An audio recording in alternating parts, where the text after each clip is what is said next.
Ons is halfpad deur die Heilige Week. Goeiemôre. Op Heilige Woensdag is die fokus op die salwing van Jesus in Betanië. En die skrifgedeeltes vir Heilige Woensdag is die volgende: Psalm 70, Jesaja 50 verse 4 tot 9a, Markus 14 verse 1 tot 9 en Johannes 12 verse 1 tot 8. Maria salf Jesus met geurende olie met die oog op sy begrafnis.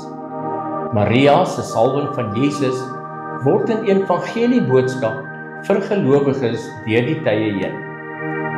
Die boodskap dra ons die evangelie van Jesus Christus uit, of is ons net toeskouers?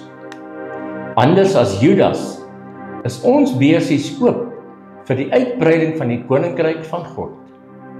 Ons as gelowiges is God se wierookbrief met die aangename geur van die verlossingsboodskap wat Jesus gebring het en die kennis van God oor die hele wêreld versprei. Die skrifgedeeltes sal later vanoggend per WhatsApp weer versprei word. Kom ons bid saam. Dankie dat U ons as ware bo omstandighede optel, sodat ons dit anders kan hanteer as wat ons dit sou doen, indien ons nie geweet het, U doen dit nie.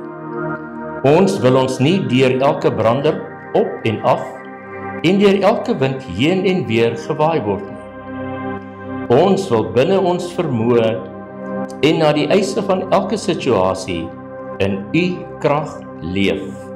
Amen.